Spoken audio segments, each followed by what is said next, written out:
been very clear is that the end of the transition period has had ramifications and a lot of fallout for UK exporters. And Simon Ray Scott, who was in our second webinar, put it very, very succinctly, actually. We'll let him say his bit first. Just a little bit on where I think we are now.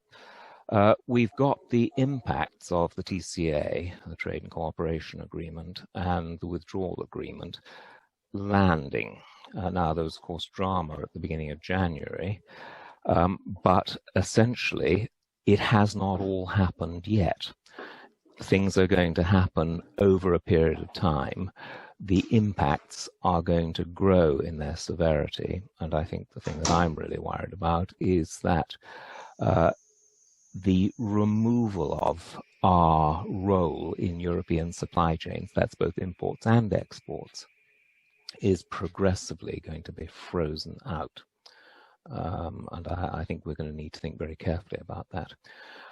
The other two key elements of where we are now is that we're beginning to understand the impacts of economic gravity. You trade, essentially, the pattern is clear over the centuries, you trade locally first. And of course, Europe is 30 miles away, and places like Japan and Australia are significantly further away. Some people might feel, but we do have effective trade with Japan. Our effective trade with Japan is largely Japanese companies setting up in the United Kingdom, and they largely set up in the United Kingdom because we were the gateway to Europe. And you only have to look at the Honda plant in Swindon that a year ago was just about to introduce electric car production as its primary electronic car production, electric vehicles. The goods were actually on a ship traveling to the UK, and it was turned around.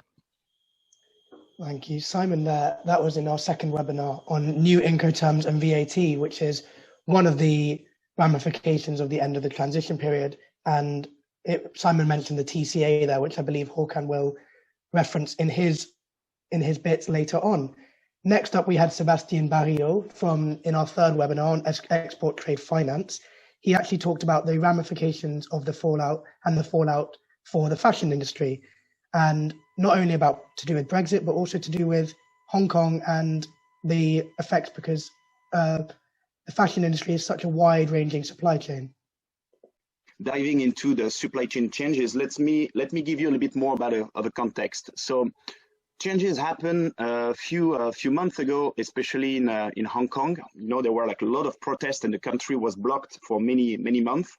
And in the fashion and luxury, so we used this angle of fashion and luxury angle, and there was like a massive impact on our side.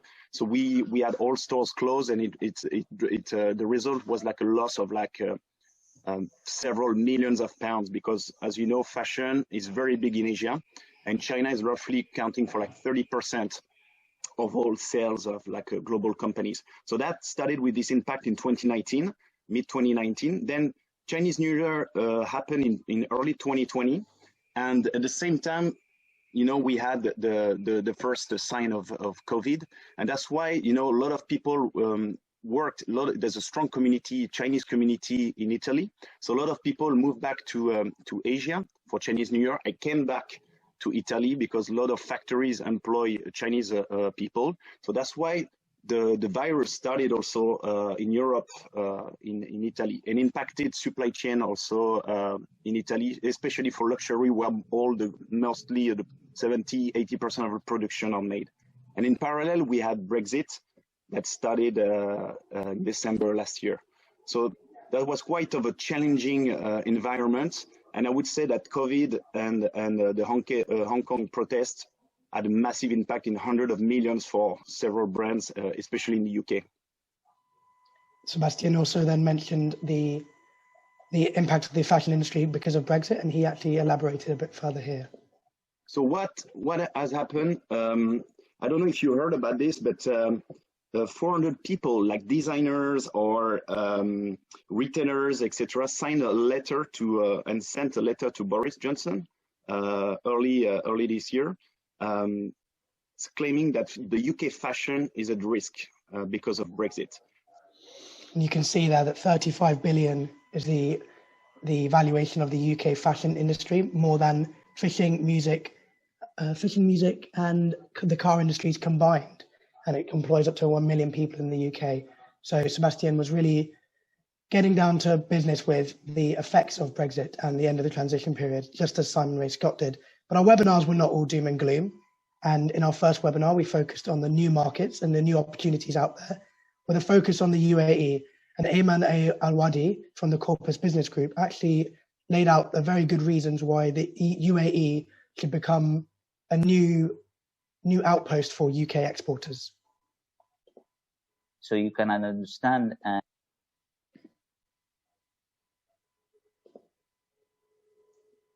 don't know if is that pause for you accidentally there? The value proposition of what we have today in Dubai or UAE as doing business in the region. When it comes to destination country, UAE has ranked first on a number of global indices for its efforts to tackle the COVID. That's happened because of timely preparation, aggressive testing, tracing of carriers, and extensive vaccination campaign that we had throughout the whole UAE has actually limited the outbreak of COVID. UAE kept the mortality rate very low comparing to the other countries.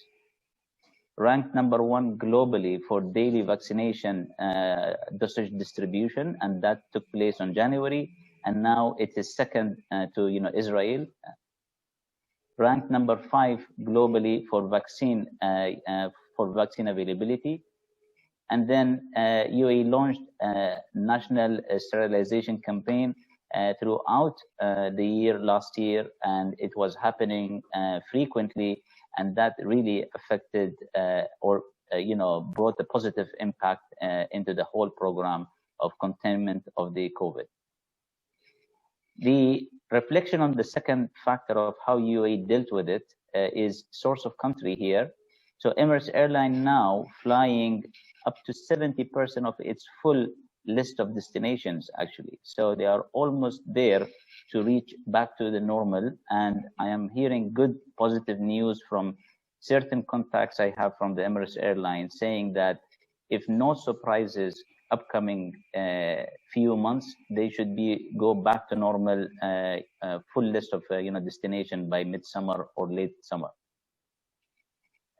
Travel corridors first started with UK, but then it was shut down by January, and then Indonesia was actually in the list in 2020. So therefore, the travel corridors was doing its job for certain period of time, and it's going to continue to open more travel corridors with other countries. Major international events and exhibitions took place in UAE, such as GITEX. We had it on December 2020 last year. We had Gulf Food that we participated this year in our biggest booth or stand exhibition that was happening on February, and also the IDEX, which is the military and defense exhibition, took place in Abu Dhabi. For the sector specialization, Dubai ranked number 1 globally for attracting FDI for AI and robotics to become regional supremacy. Dubai leading the region for aerospace because we have space programs and activities here, and with the Dubai Air Show, it facilitates for the aerospace program. And also automotive sector, where lots of opportunities available for the autonomous vehicles testing and go live within a year or so. For constructions and real estate sector, Dubai embracing 3D printing technology to achieve 3D printing strategy by 2030. For agriculture and food, Dubai is adding a halal food trading center, while Abu Dhabi is actually leading for agri-tech incentive program to achieve UAE food security strategy. And recently, a week ago, Operation 300 billion is a new strategy that has come up with UAE government that aims to make industrial sector the main driver of UAE economy, contributing more than 300 billion to the GDP by 2031. I'll leave Ayman there for a second. But as you can see, the new markets and new opportunities that we covered in the first webinar, and you can, we'll send out the link to that at the end of the session, of this session. The UAE and the Gulf in general, there was another agreement between the UK and Jordan signed yesterday, and that is very ripe for new UK exporters. On top of the new opportunities we've seen, in our webinar series, we've seen a lot of new government support become available. And Stephen Rapley touched on that in the first webinar. I'll let him play. Some of the things that we can do are to, obviously, as I say, to put companies in touch with our connections overseas.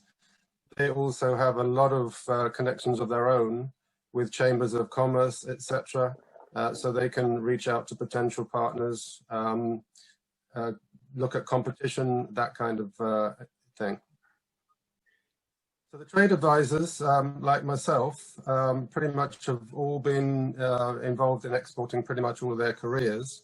Myself, I started in the mid-80s, seemed like a lifetime ago, but in the health food business, I've also worked with Allied Wines and Spirits, and for the past 20 years on the automotive side.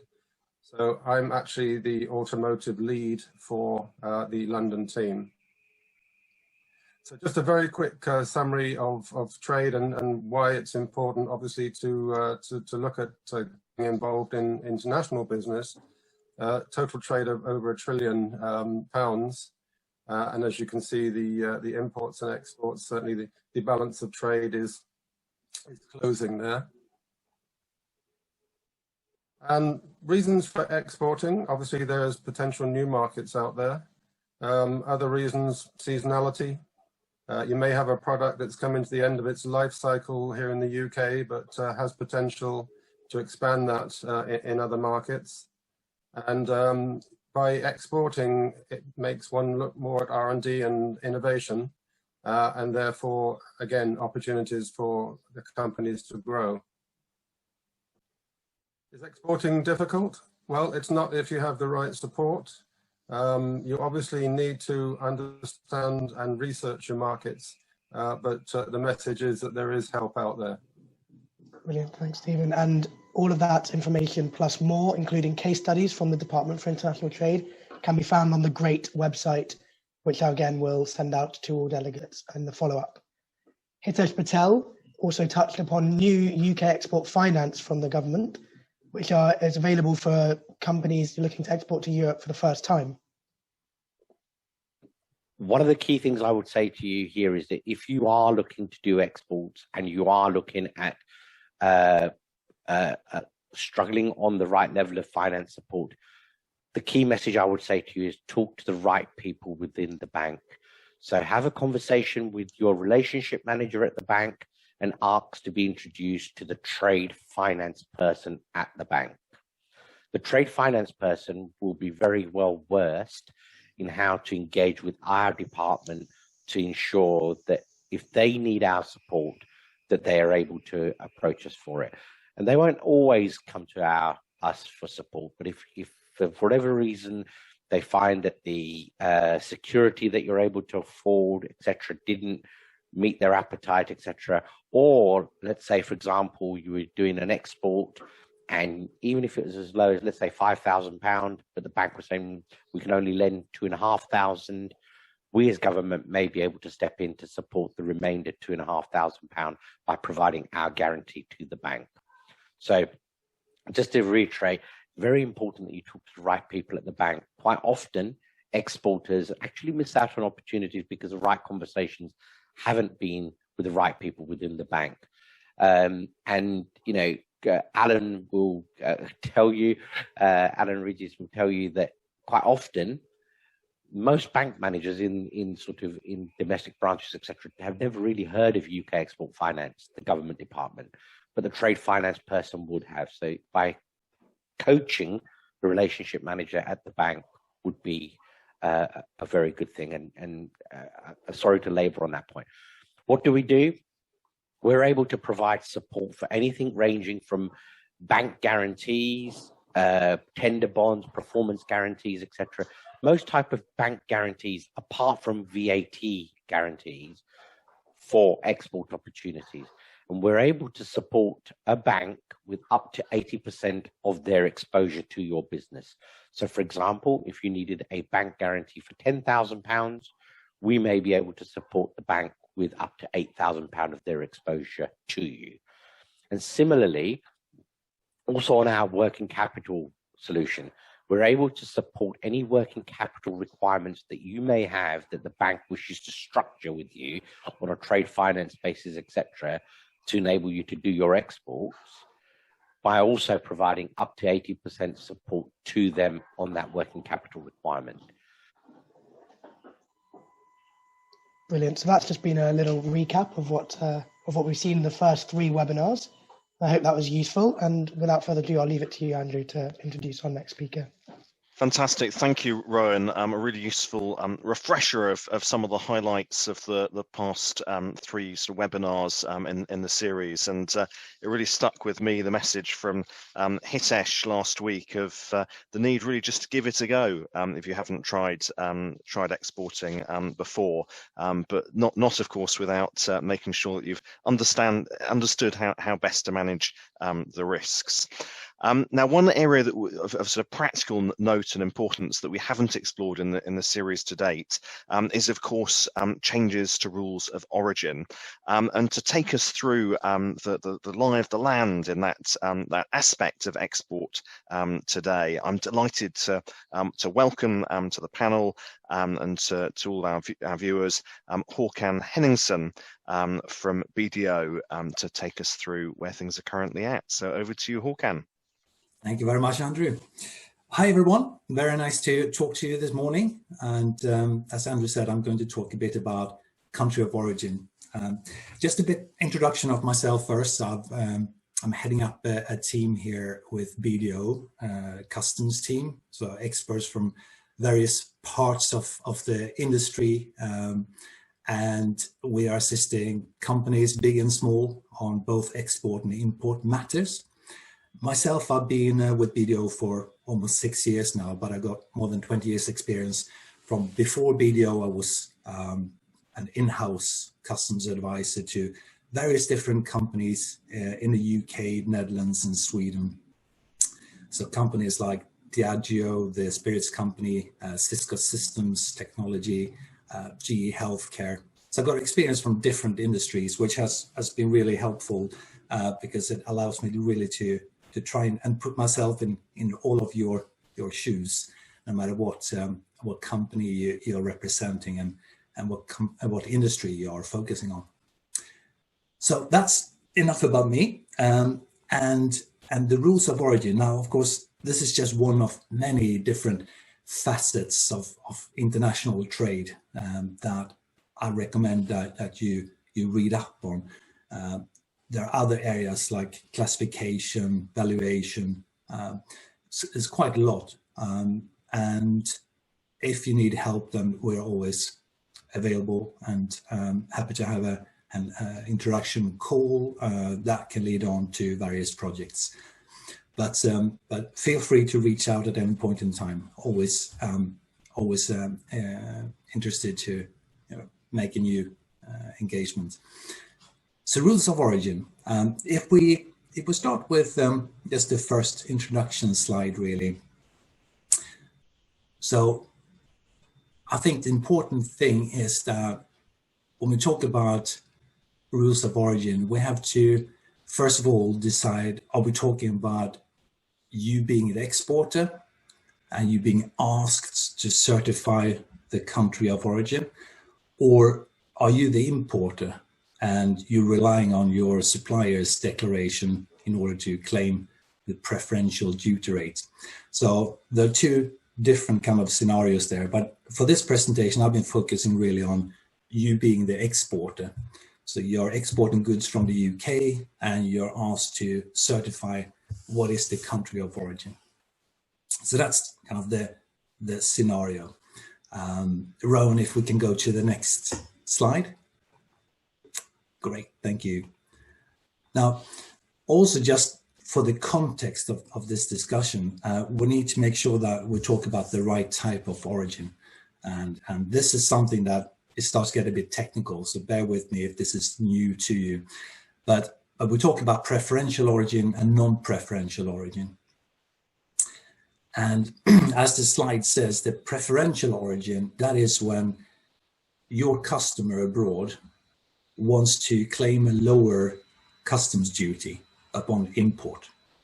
And for them to be able to do that, then they will ask you to issue a preferential origin statement. So that's all about them paying lower customs duties. Now there's nothing real, there's no real benefit financially for you in providing that origin certificate, but of course it enables you to sell. So there's an indirect benefit for you, but the direct benefit of the preferential origin is for your customer abroad. So they pay no customs duty or they pay a reduced customs duty. And whether it's zero or reduced, that all has to do with the free trade agreement that you are dealing with, and the free trade agreement that your customer abroad is claiming preference under. So that's about preferential origin. And as you see on the slide there are a couple of different types of preferential origin, but we really talk about the first point, the reciprocal scheme. So that is the free trade agreement. So for example, we had Simon mentioning one of the earlier webinars, the TCA, that is the EU-UK free trade agreement. So that's one example of a reciprocal scheme, where simply the two parties have agreed to give and take. So that's about the preferential origin. And then if we just talk about the non-preferential, because I often get questions from clients about, what is the difference? When do I need to do one or the other?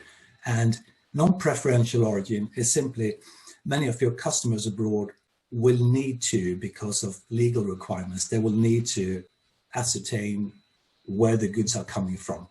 So it has nothing to do with them claiming a lower duty rates, but it's about them meeting the legal requirements of their country. Or sometimes for them to be able to get the goods through their customs processes quicker, then they need to have clear statement about where the goods are coming from. So it's about the, as I write here on the slide, the economic nationality of the products. If we look at, and we're not focusing on this, but just mentioning, if you think of you being the importer into the UK of goods, and you want to claim either preferential or you need to state a non-preferential origin, then keep in mind that there are UK import licensing requirements and other restrictions. So that, strictly speaking, is nothing to do with the duty rates, but of course the country of origin statement is important, because if you bring the same product in from a country that is subject to sanctions, or product that is has a license requirement because it's for example food products, then it's important with origin. So that's just very, very quickly. There's a lot more to talk about that, but today we'll just kind of scratch on the surface really. And if we're then going to talking about more practical, what does this mean? So I took the TCA as an example, as I think it was Simon who said too, that often when you do export, you will start with regional customers. You wouldn't necessarily start with exporting to Australia or the US, but often the first step will be one of the EU member states. So I thought, therefore, let's talk a few minutes about the TCA and how that works. And I should say first, as on the slide here, is that the thing to remember is that even if you have just one free trade agreement, we talk about the TCA here, then they're not the same origin rules for all products. So in any free trade agreement, there will be a rules of origin attached to it. And that rules of origin will be different from one free trade agreement to another. With the TCA, you will find that at the back of the agreement, there's a long list of all the different commodity codes that you can possibly export. And there will be different thresholds, different rules for the different products. So the first thing really when you want to, or your customers in the EU want to make use of the TCA, is that you need to be absolutely clear about the products that you're exporting. So you need to have the right commodity code. And only when you have the right commodity code, then you will be able to go in and see, does that commodity code meet the origin criteria? Once you have determined that it does, and it's your responsibility as the exporter to make sure that you have understood that correctly, at that point, that's when you can then issue the origin declaration that your customer in the EU needs for them to be able to claim zero duty. So that's the key thing to remember. But then the TCA did not really turn out to be what most people had expected it to be. So I've listed 4 different scenarios here I thought is useful to go through one by one. We have a Q&A session at the end, so we can come back to this if there are more questions, but let me walk you through very quickly these 4 scenarios. So the first scenario is that you're exporting from the UK to the EU, and the goods that you're exporting are definitely originating in the UK. In that scenario, it's very straightforward. Then your EU customer will be able to claim zero duty rates on importation into the EU. And likewise, if you reverse that, if you are importing EU originating goods, then you can claim zero duty rate under the TCA. So that's very straightforward and no surprises so far. Now, if we go on to the third scenario here, and you will be importing into the UK, and you will process these products. So effectively create a new product in the UK. Then that new product will have a country of origin UK.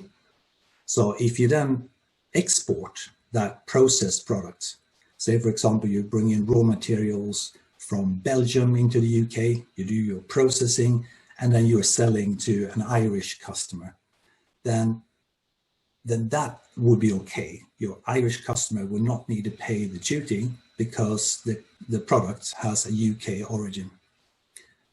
So again, that's what everybody expected because that's how free trade agreements in general work. But the surprise was here with the fourth scenario, and that is when, say, imagine you have that same situation. You will bring in raw materials from Belgium, but rather than do processing, all you do is really you repack the goods or you relabel them. So you don't do anything more than just a minimal processing. Then when the goods arrive in Ireland, the Irish customer will need to pay duty. So even if the goods are originating in the EU, in Belgium, they're just popping over to the UK for being simply have a simple processing done. So the country of origin is actually still the EU, it's still Belgium, because you haven't done anything substantial with it in the UK. But because it has been exported from the EU, it is no longer a union good. And therefore, when it comes to Ireland, it cannot claim the zero duty rate, and it cannot be considered an EU product. So that's really a big nasty surprise, especially for the retail industry, where typically you don't do much processing of the products.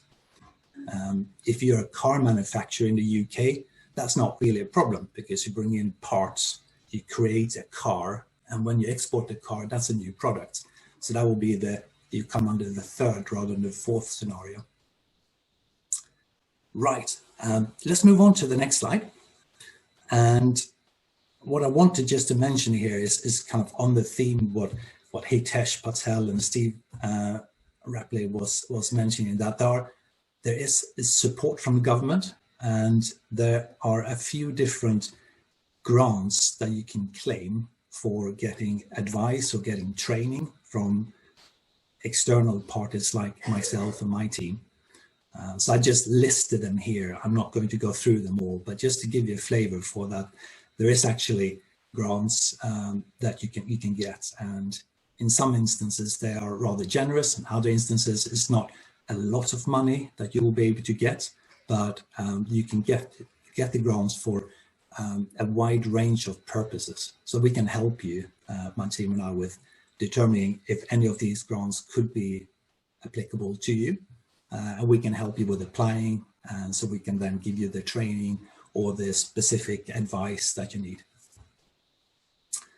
So that's all from me. Thank you very much, Andrew. Thank you, Hakan. I'm sure we're going to be coming back to you with lots of questions in the Q&A. You've certainly got the cogs turning for me this morning.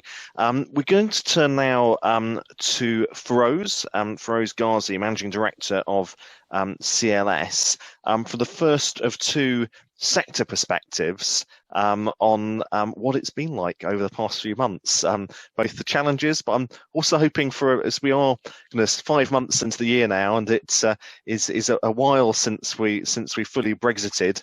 I'm hoping you might have a little bit of good news for us, Ferose, as well. But over to you. Thank you, Andrew, and good morning to everyone.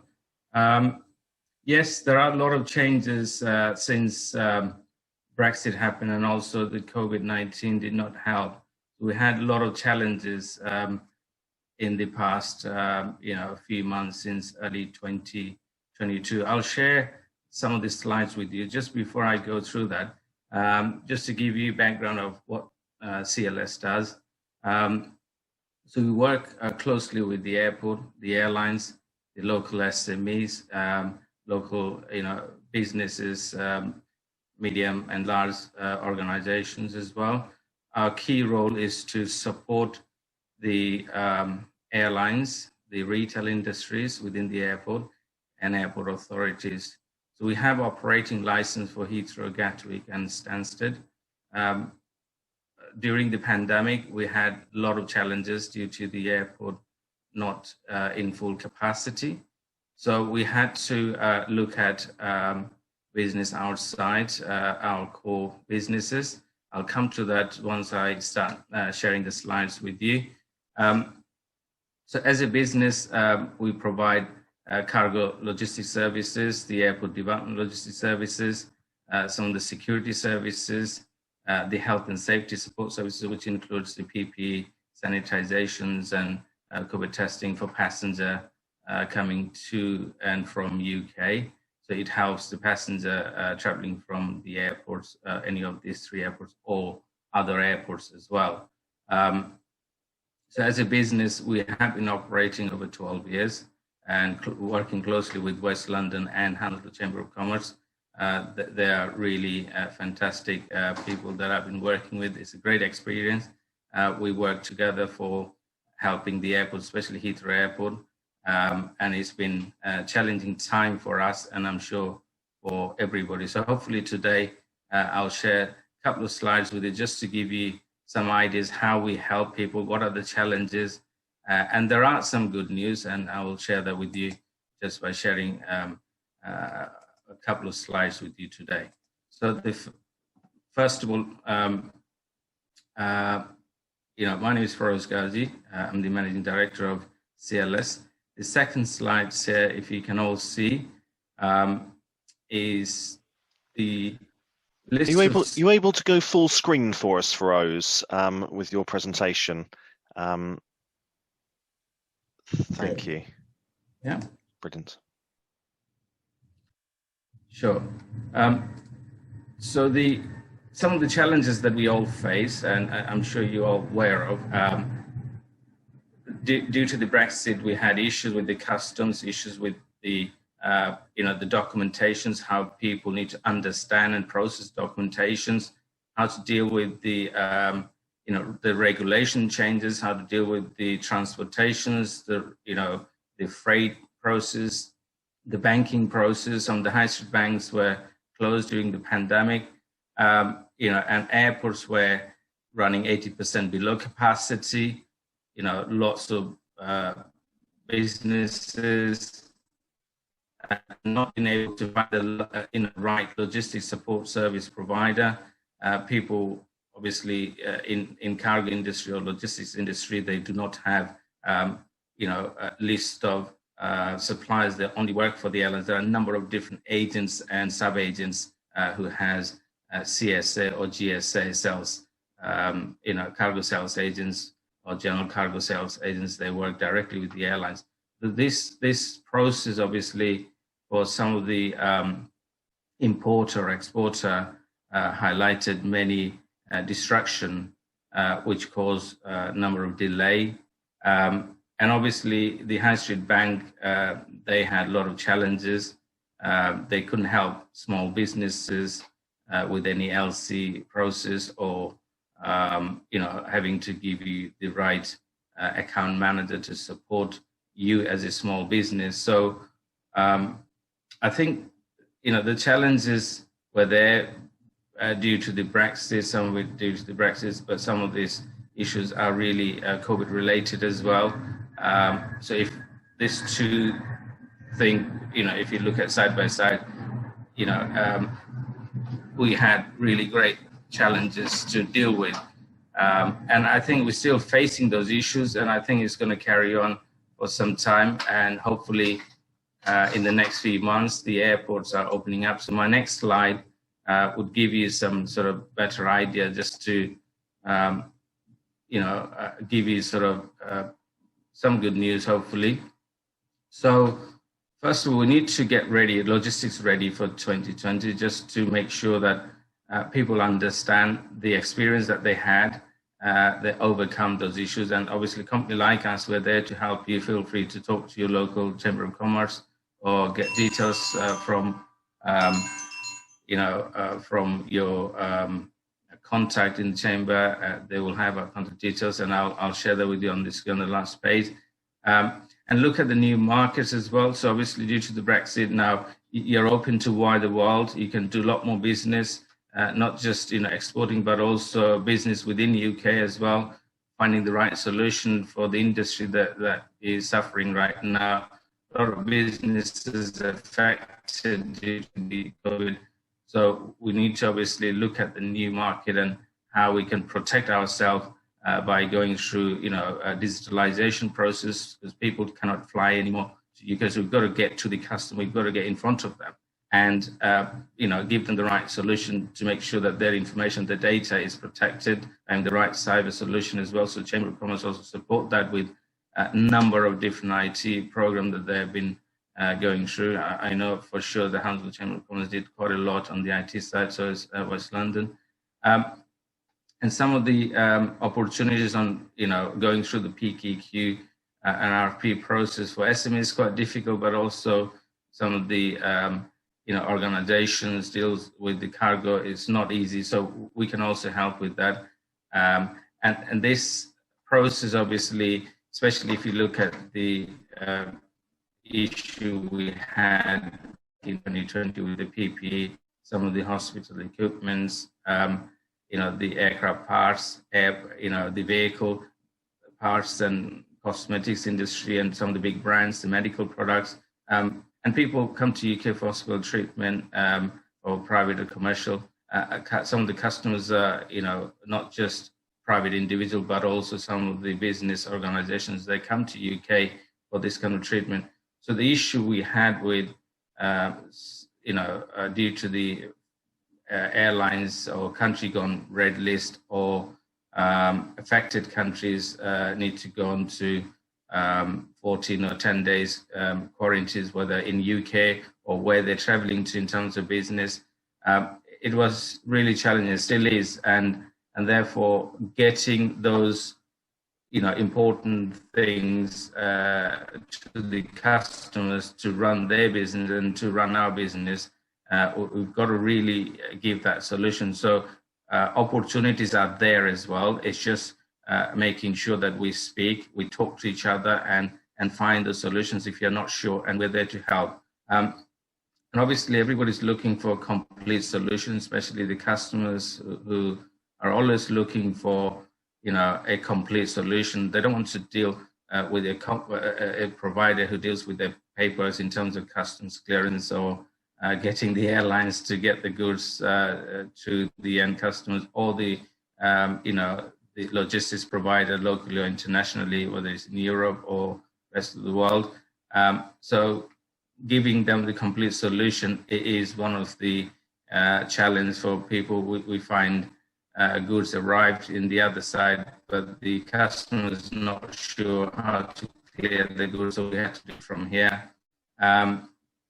Better understanding the exchange of business due to Brexit, making sure the existing opportunities are still, doable, because most people may find that, okay, there are constraints, there are issues, especially SMEs, they probably shy away and move away from that opportunities, which were their core business, and try to do something else. I would strongly suggest that keep trying, because yes, there will be challenges, but you just need to talk to the right people and stay focused and stay competitive. The connections in both ways. It's no longer just UK to Europe or other countries. It's other way around as well. So you've got to do two-way business. Also, there is a big, obviously, challenge to find alternative to plastic. We've been working with High Street, Treaty Centre, and Chamber of Commerce to give the jute, which is biodegradable product, as an alternative to plastic. So I think this is something we can also discuss more. This is now available in the UK and is exportable as well. Why UK? Obviously, UK has gone through the vaccination process quite nicely, and things are looking really good. So hopefully in the next few months' time, the airport will relax and they will give a lot more opening to the airlines to arrive here and take goods. So right now, the airlines can only carry passengers, not much goods. Yes, some of the cargo handlers, they're dealing with their cargo flights to bring goods, but the airlines themselves used to carry goods as well, but those are restricted. Therefore, business for handlers and exporters been challenging time. The cost of the cargo has increased more than double. So this will overcome the next few months' time, especially Heathrow certainly trying to open one of the terminals. Right now they're running Terminal 2 and Terminal 5. These are the most functional and modernized terminals at Heathrow. And now they're trying to reopen Terminal 3. That will allow a lot more airlines and passenger businesses to exchange businesses. So these are obviously some of the good news that they're still working on Terminal 4. Gatwick Airport, they're also trying to reopen the South Terminal. At the moment, they're only running North Terminal due to the passenger flow. Working closely with the airlines, embassies, local and international organizations, we've got to, obviously, as I say, and keep saying and repeating myself, that there are lots of information sits with the embassies. They're very easy to work with. They have all the list of international importers that you can find. You just need to talk to their, the commercial councils. If you get started, come to me, I'll help you. We have, obviously, a relationship there because we do a lot of the VIP services, especially for the airport. So we know how to talk to them if you get stuck. And at the end of the day, we're helping each other here as well. I'm also trying to, so we've done a lot of work with Honourable Chamber of Commerce, trying to visit one of the country by taking some of the UK products and promote them. We've got lots of potential customers there. They can't come here. They've got a lot of constraints. So we will go to them. And that basically, and actually we're showing that we're going in front of the customers and asking the question how we can help. I think from my side, that's about it. I hope I haven't gone over 10 minutes time that I've given.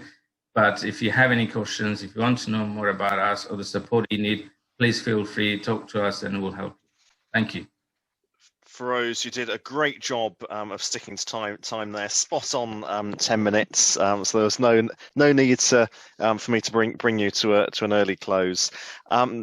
I think again, lots that we're going to want to talk to you about shortly. Lots of food for thought there. If you can unshare your screen, I'm going to pass the baton on to Barry Bassett, Managing Director of VMI.tv, to bring us a perspective from the world of media and how you've been navigating this new era. Barry, over to you.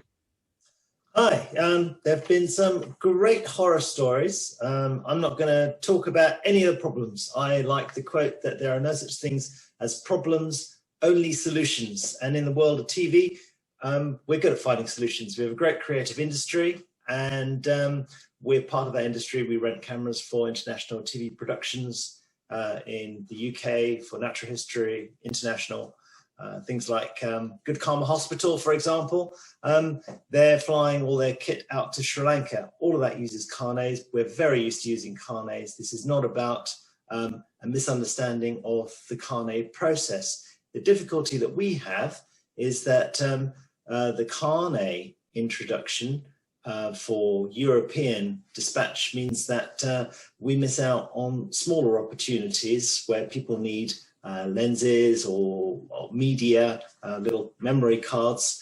The cost of preparing the carnets and the time delay in doing so causes us to lose opportunities. So I inquired, spoke to lots of people, come up with 5 different potential solutions, all of which are possible, all of which have difficulties. So the first one is apparently you can get a customs special procedure.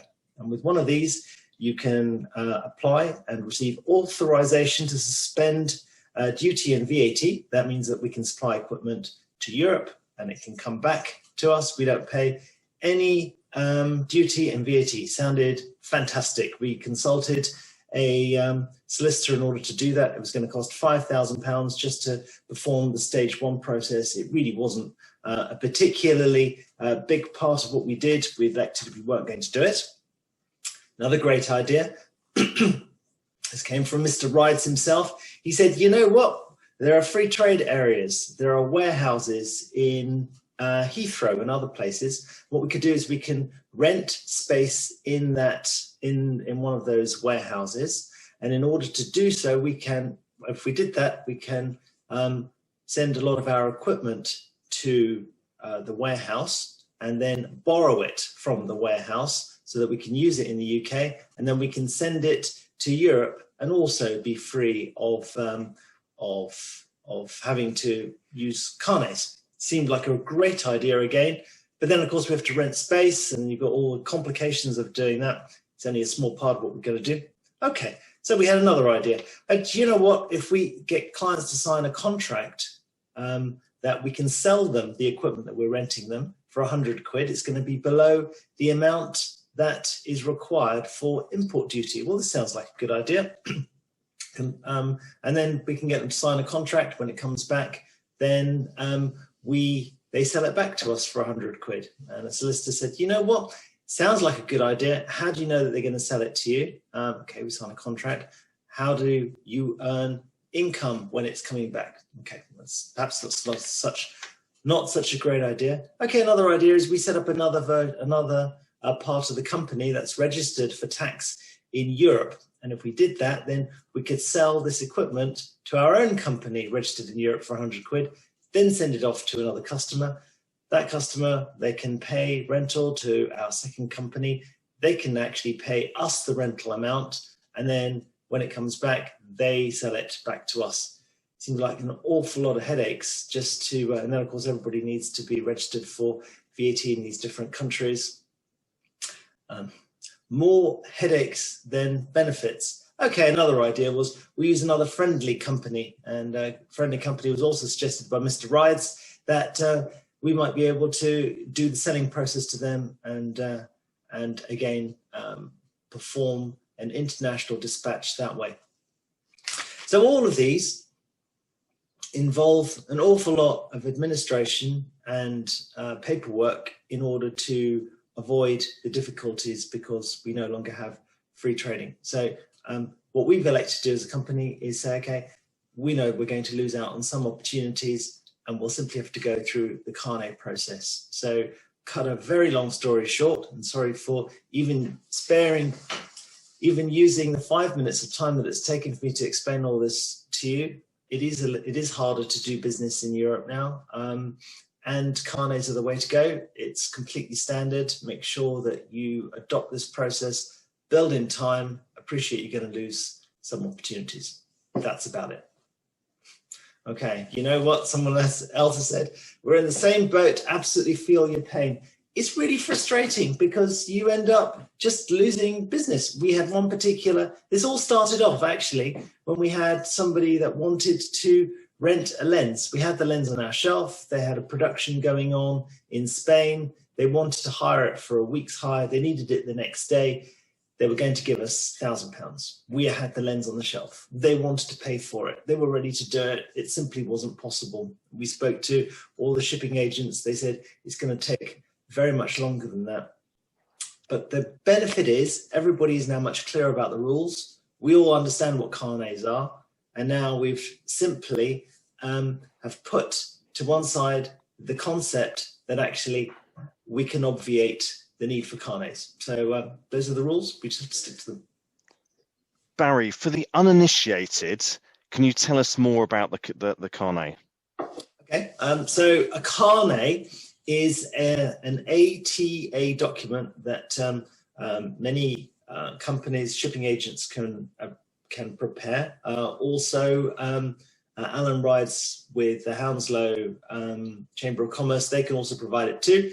What it means is that, okay, I want to send this piece of equipment to outside, I was going to say outside the EU, but no, obviously it's outside the UK to ATA countries. We have to complete a document which says the serial number, the model number, the country of origin, all that kind of thing. Also the weights and dimensions of the box that it goes in.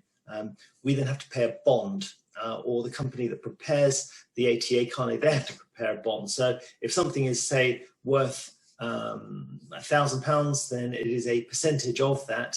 Of course, if it's only £1,000, the bond isn't particularly important. If we're sending £100,000 worth of equipment, the bond becomes very much more significant. So we pay a fee to the company that prepares the ATA Carnet. They then pay the bond. Everything is prepared in I think it's triplicate, certainly a lot of different copies of the same. It goes through customs. They stamp it. That's really important when it goes out. And when it comes back, they have to stamp it again. And when they stamp it on its return journey, it means that that the company that prepared the Carnet, they can receive their bond back. And if they don't, they get to keep the bond. The idea is that we are not trying to send equipment to, say, Europe or anywhere else without paying the import duty. That's the idea. Okay, so yes, there are exceptions. We can take spare parts under a Carnet and use them. There are also real issues for us when somebody actually manages to drop a camera or a camera fails and we have to send them a replacement camera. And there are ways to get around these systems, but they are quite difficult. And on occasions where people have forgotten to have the Carnet stamped, or where there are disagreements with the actual serial numbers, then it means that that goods and shipments can be stuck. But generally, people understand how Carnets work, and as long as they're prepared accurately, there are a few problems. The big issue, of course, is cost, because a Carnet can cost several £100, and certainly when we were sending equipment, and it was just media to South America for a big Netflix production, the Carnet, ended up being over £1,000. So it can be very significant, and it's just worth bearing in mind that you have this extra cost, which makes you uncompetitive. Okay. And clearly, with a sort of £1,000 transaction, it would seem difficult to justify those several £100 of sort of admin costs. What's your sense at the moment as to what volume of and size of transaction starts to become justifiable? We just have to take each project on a case-by-case basis, and if a client specifically has to have a particular piece of equipment that we have on the shelf, they will pay what it takes. I mean, this is your elastic cost.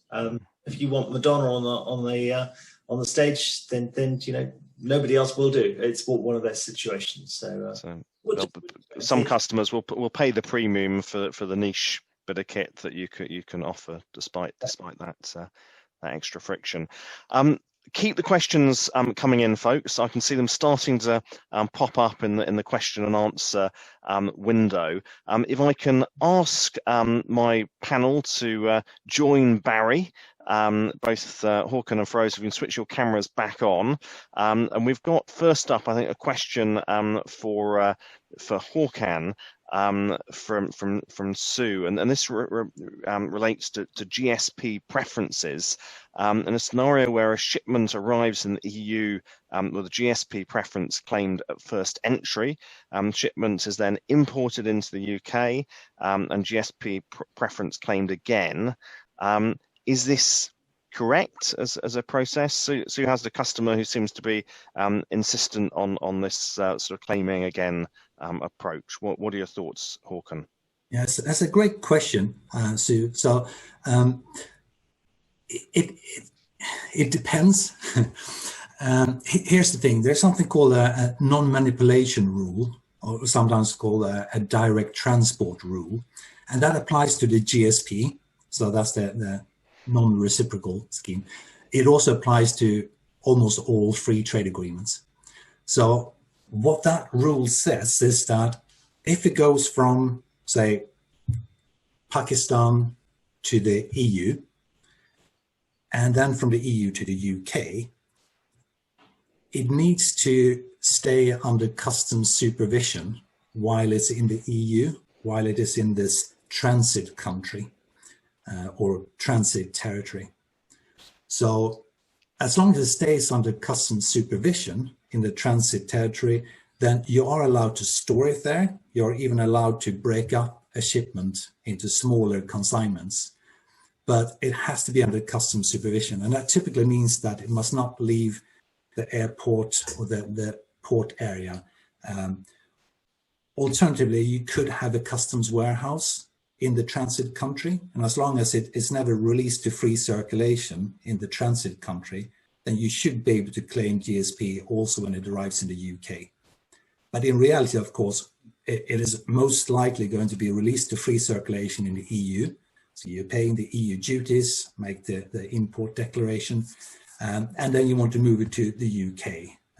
And in that scenario, no, you cannot claim GSP in the UK. You will have to pay the standard duty rate, even if country of origin has not changed. Thank you, Hakan. I think about as clear as you could make those complexities. I think it's the reality. We've of course now also got Alan Rides joining the panel. Alan, for those of you that have been following the series right the way through, hosted the first two seminars in the series. Is managing director of Hounslow Chamber of Commerce, and of course an expert in this area in his own right. So any particularly tricky questions will be chucking Alan's way for a response. And actually, on that note, I thought we do want to try and get back to some of the basics as well as diving into the to the complexities today. We've been talking a lot about certificates of origin. Alan, do you want to just remind everyone how the chamber can help on that particular front? Okay, thank you very much, Andrew. And what a great series of webinars this has been, and a pleasure to have worked with West London Business and your team on rolling these out. They've been really good. Certificates of origin and ATA carnets can only be issued by chambers of commerce. There are specific rules that get agreed in trade agreements, which is what Hakan's just referred to. I find it interesting that although the agreement was much publicised and signed between us and the EU before the end of the year. The actual agreement was only completely ratified at the end of April, only a few weeks away. And the first part of this agreement, the second part and the third part are bits that have been ratified and agreed.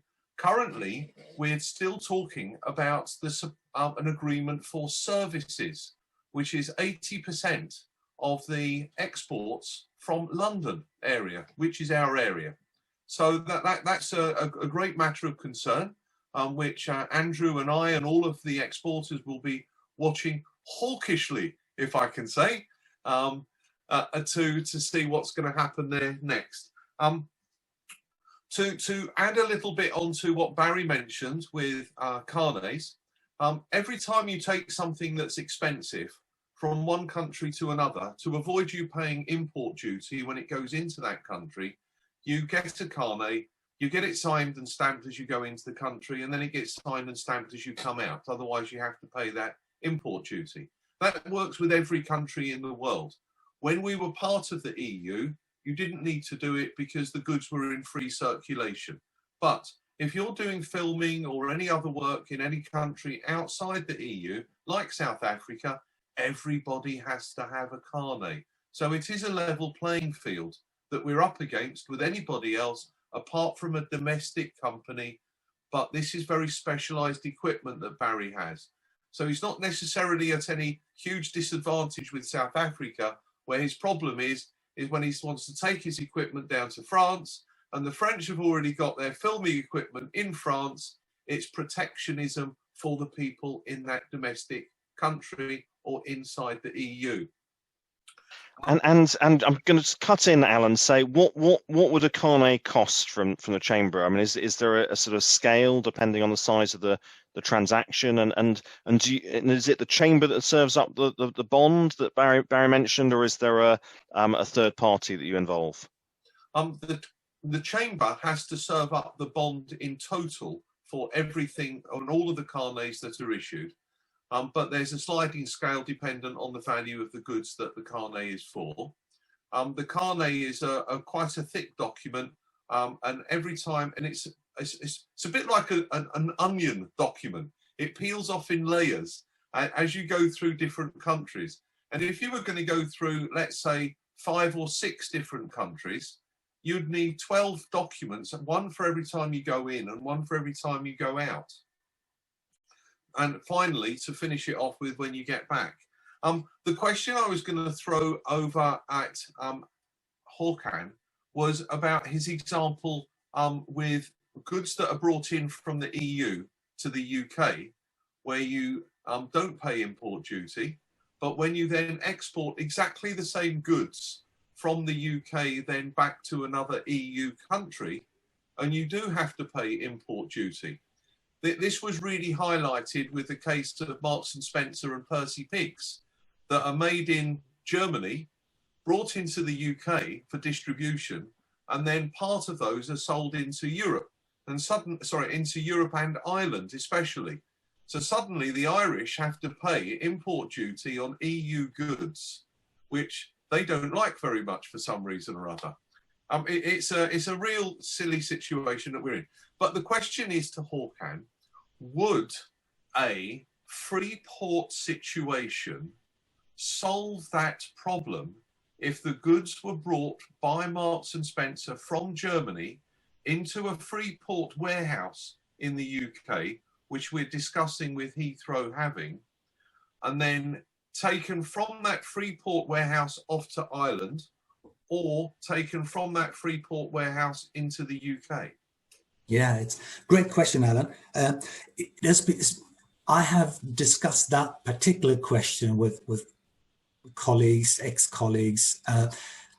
It's again, there's no real kind of consensus about whether that would be a solution or not. And it comes down to what the EU law says, and it's open to some interpretation.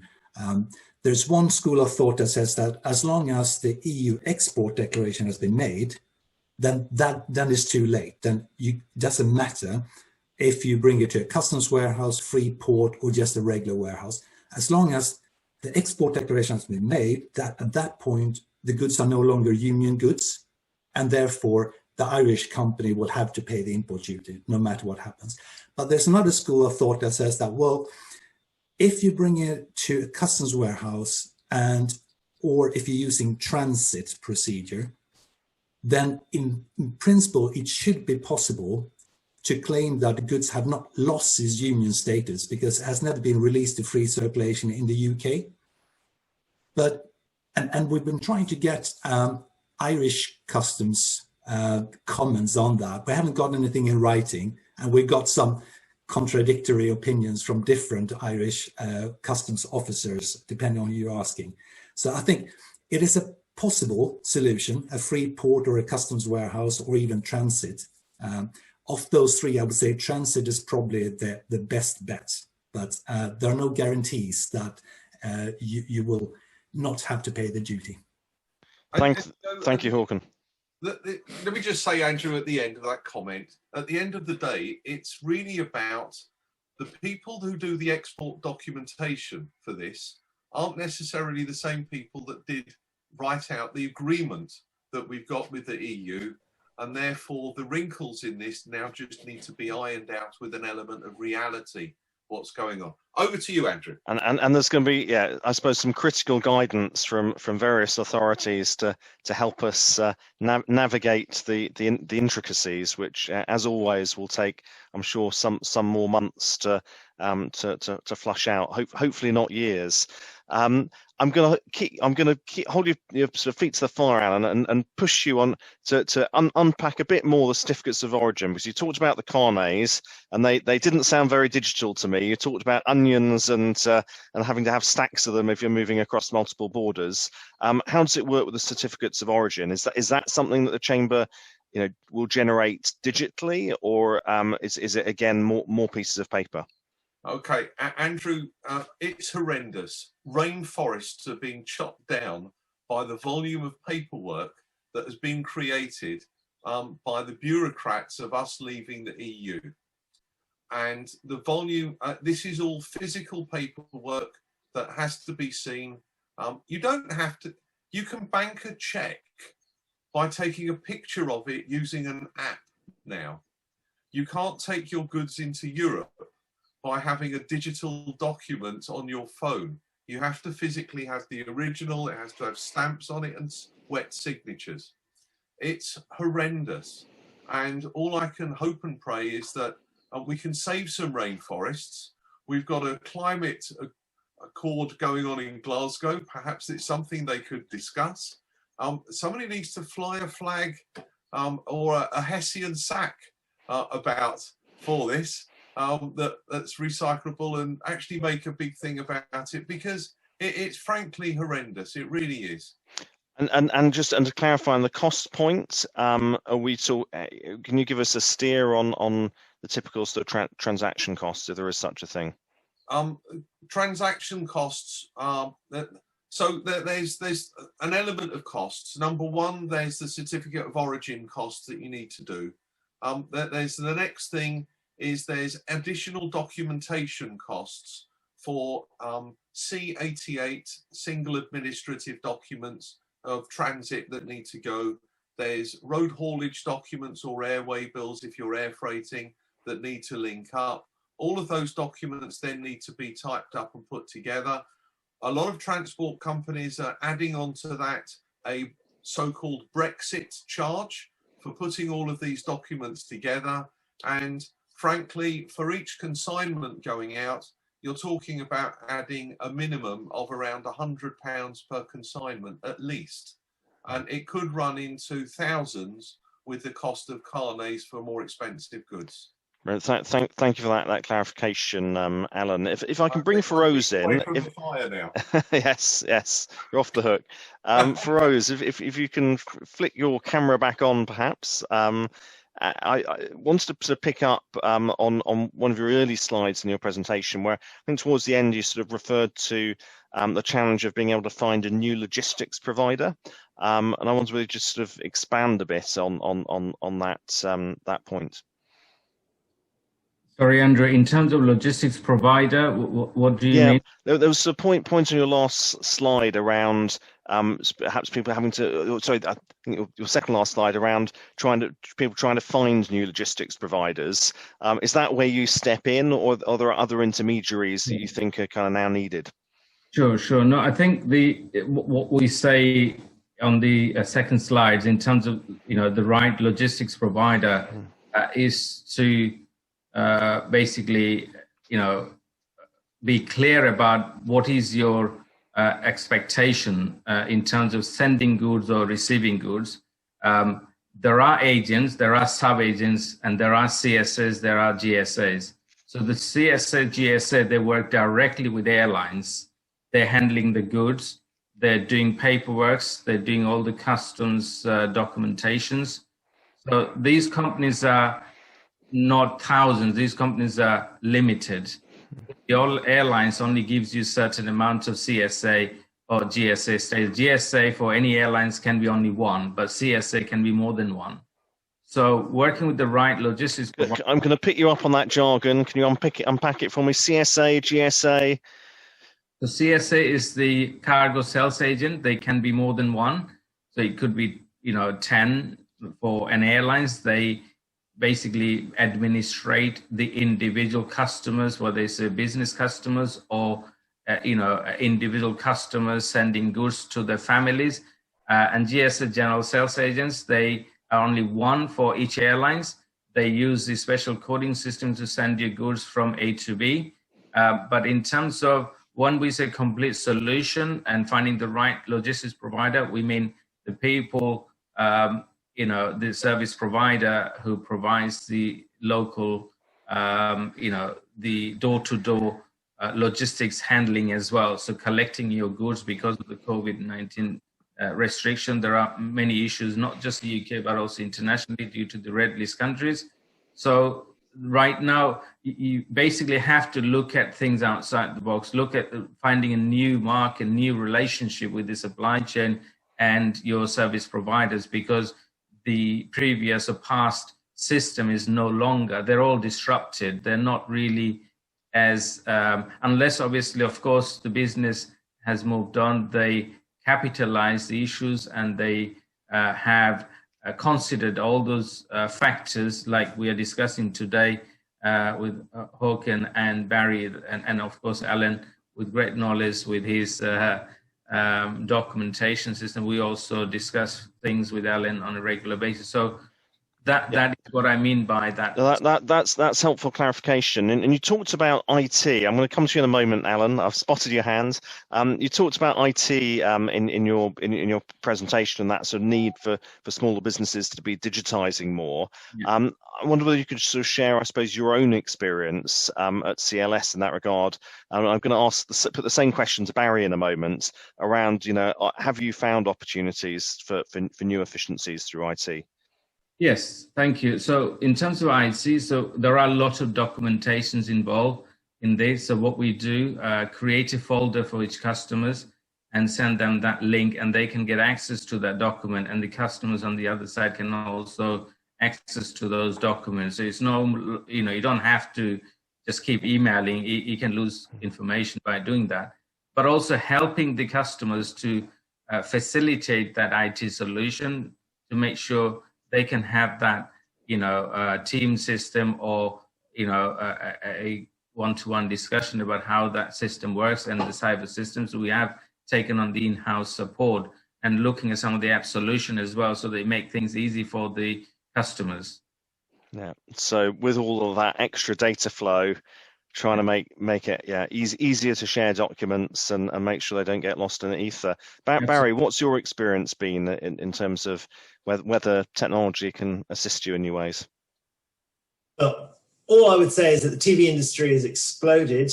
I was going to be glib and say, you know what, it's a good thing everyone is a little bit poorer because they're all relying so much more on TV. And that's why everything has exploded. But the reality is it's just a bit more annoying. But having we work closely with Panavision and other companies that produce international productions, and they just say that they understand the rules so much better now, and it is so much easier than it was right at the beginning when there were lots of horror stories.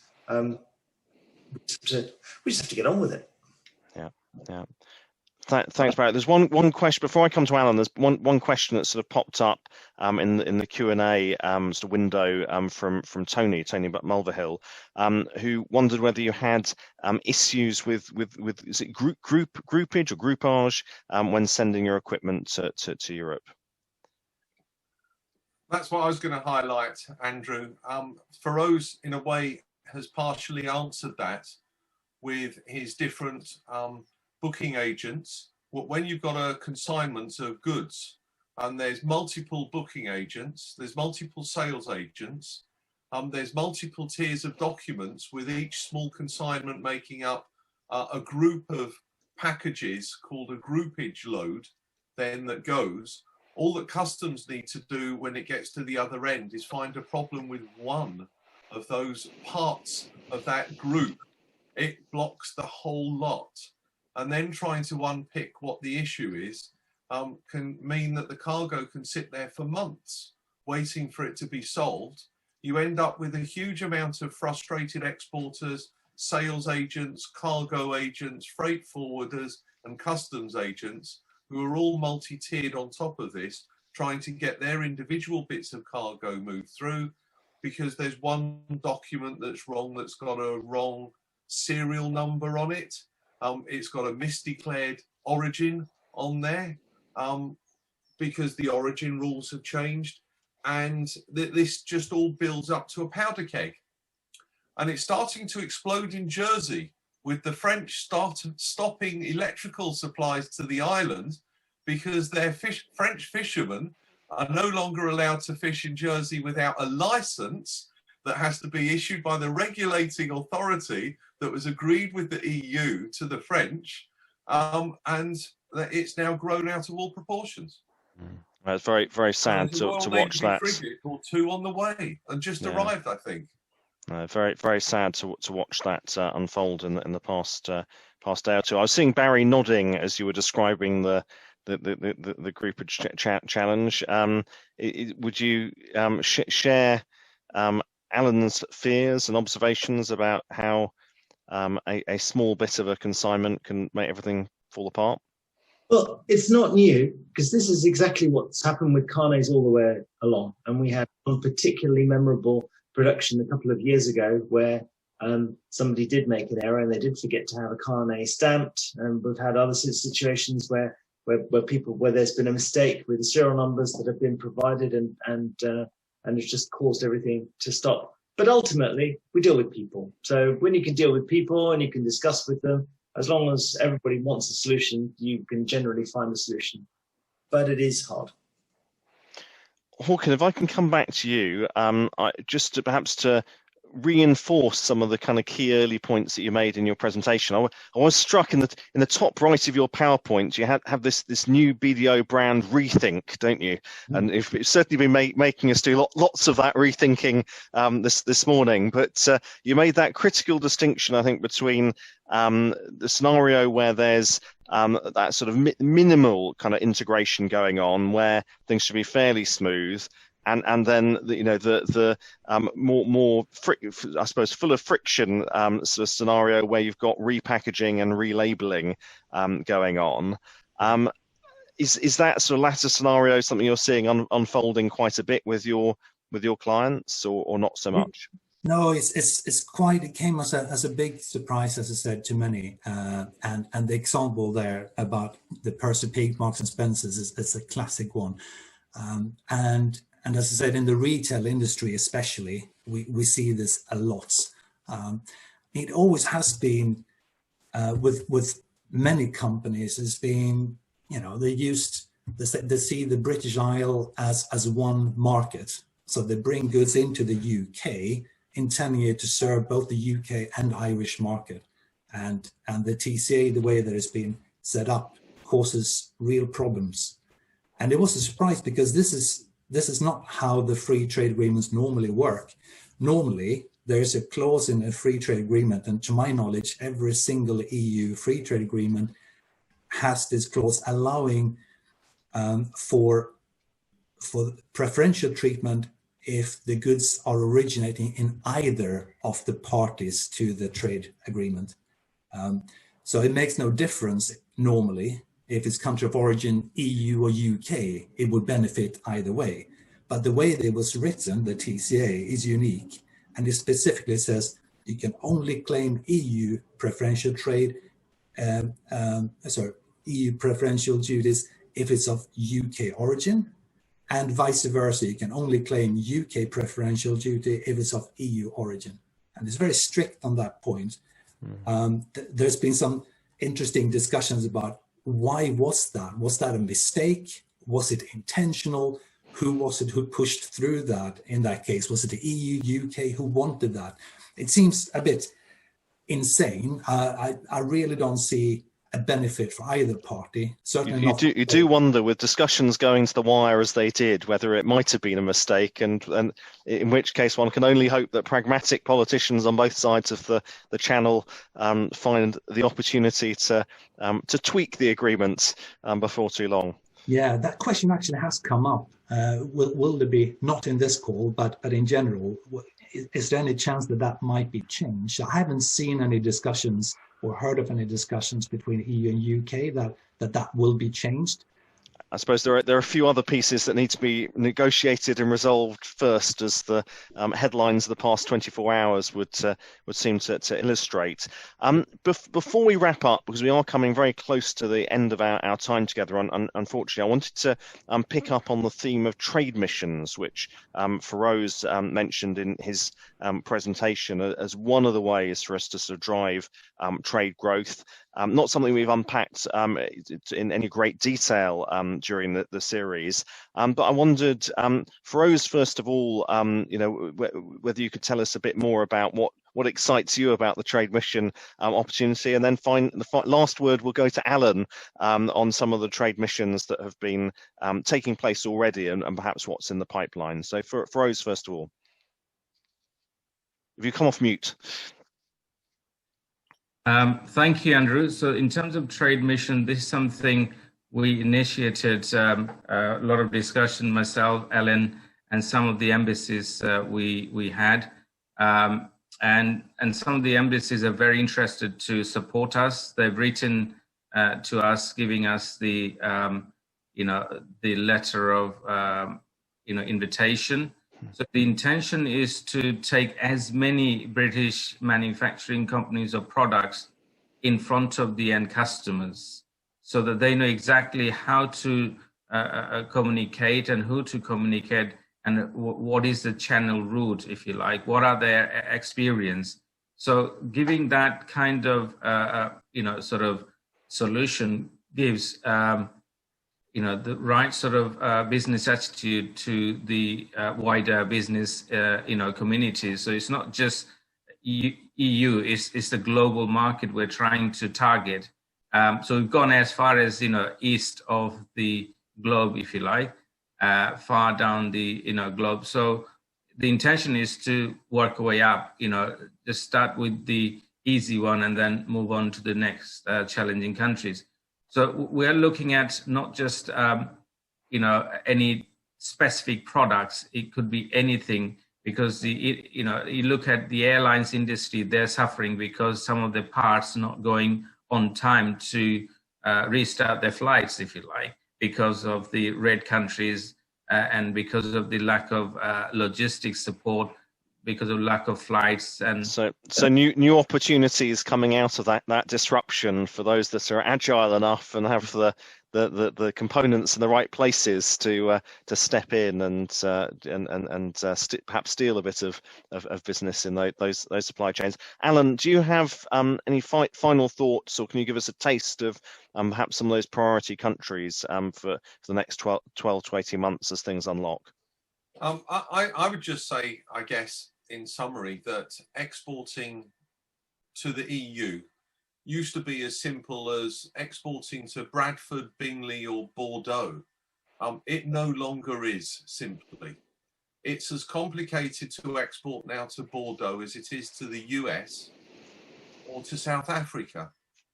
So when you develop your international trade plans, do think about what you need to understand about these countries.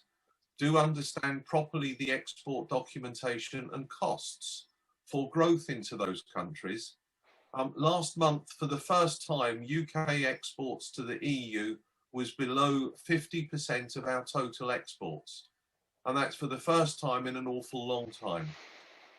It's been argued during the Brexit process that the EU as an overall group is growing at a faster rate than the rest of the world markets, especially the Asian tigers, especially the African growth opportunities and South America. But with those growth comes risk. And you need to understand that risk, and how to get your head around the risk is to go on trade missions, to meet people, understand what goes on in the market. We all understand France and Germany and Spain. That sounds to me, Alan, like you're hinting at trade missions to European countries on our doorstep, perhaps. Well, I'm saying that we all know France, Germany and Spain well. We don't necessarily need to go on trade missions to understand them, because we do. What we need to do is to go on trade missions to understand countries that we don't know so well.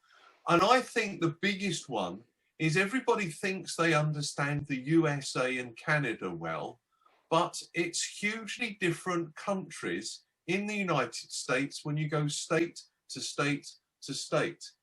The USA is like the EU. It's made up of lots of components. On that note, Alan, I'm going to have to ask you to pause, but I think we have now squeezed out of you perhaps a sense of where the trade mission opportunities from Hounslow Chamber could be emerging in the months ahead, which is West London business. It's very exciting. We'll be there with you, Alan. Don't worry. Now, Rohan, if you can bring up my slides. It falls to me just to say a huge thank you again to London Business Hub. I think we may have in a moment a reminder of what their website looks like for supporting today's webinar. You can find post-Brexit support, including Brexit-ready podcasts at businesshub.london. So do dip in there for a further look.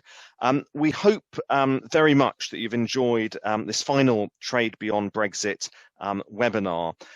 Huge thank you to my speaker panel this morning, Ferose Gazi, Managing Director at CLS, Barry Bassett, Managing Director of VMI.TV, Hakan Henningsson, Director of Tax, Customs and International Trade at BDO, and of course Alan Rides, who facilitated the first two sessions in the series, has been able to rejoin us today. You can find recordings of all the webinars on the West London Business YouTube channel. Speaker slides and links to help you export and trade abroad post-Brexit will be shared with today's registered delegates in follow-up. But just to say thank you again for joining us this morning.